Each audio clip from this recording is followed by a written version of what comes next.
व्यवस्था विवरण उसका 12 अध्याय और उसकी 29 से 32 आयत को मैं आपके समक्ष पढ़ रहा हूं, आपके सामने पढ़ रहा हूं। जब तेरा परमेश्वर यहोवा उन जातियों को जिनका अधिकारी होने को तू जा रहा है तेरे आगे से नष्ट करे और तू उनका अधिकारी होकर उनके देश में बस जाए, तब सावधान रहना, कहीं ऐसा ना हो कि उनका सत्यानाश होने के बाद तू भी उनके समान फंस जाए।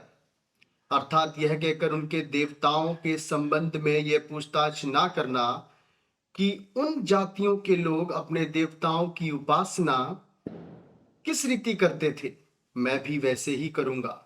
तू अपने परमेश्वर यहोवा से ऐसा व्यवहार ना करना, क्योंकि जितने प्रकार के कामों से यहोवा घृणा करता है, वो भेदभाव रखता है, उन सबों को उन्होंने अपने देवताओं के लिए किया है। यहाँ तक कि अपने बेटे बेटियों को भी वे अपने देवताओं के लिए अग्नि में डालकर जला देते हैं। जितनी बातों की मैं तुमको आज्ञा देता हूं उनको चौकस होकर माना करना, और ना तो कुछ उसमें बढ़ाना और ना उसमें कुछ घटाना। परमेश्वर कह रहा है, यहोवा व्यवस्था विवरण में इस बात को अपनी प्रजा को सिखा रहा है कि जब भी तू किसी नए देश में जाए, जब भी तू उस देश में जाए जिसको मैं तुझे दे रहा हूं, तो तू वहां के जो लोग परंपराओं को मानते हैं, तो उन परंपराओं को मत मानना। तू उसी बात को मानना जो मैं इस कलाम में लिख रहा हूं। तू उसी वाचा पर चलना जो मैंने तुझको दी है। तू ना उससे दाएं मुड़ना, ना तू उससे बाएं मुड़ना, ना कुछ बढ़ाना ना घटाना।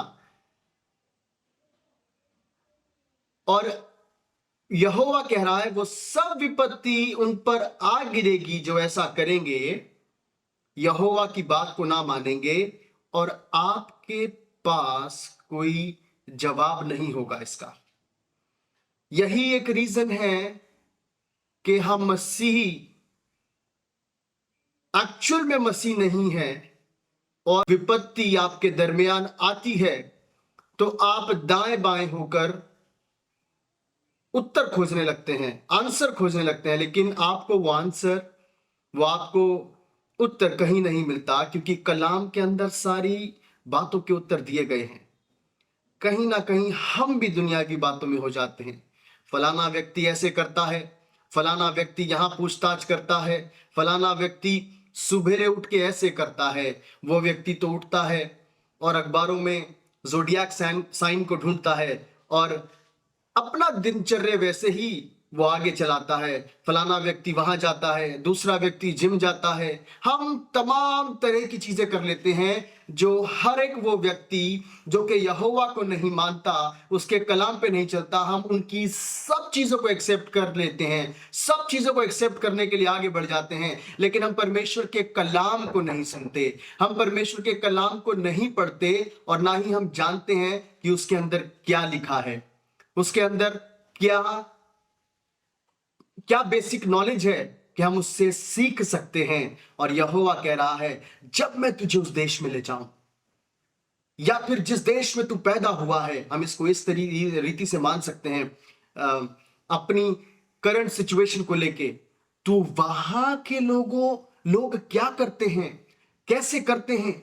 क्या प्रोसीजर है, क्या सेरेमनी है, क्या फेस्टिवल वो सेलिब्रेट करते हैं, तू ये सब चीजें उनसे मत पूछना। तो तू क्या करना, तू यहोवा की वाचा को पढ़ना,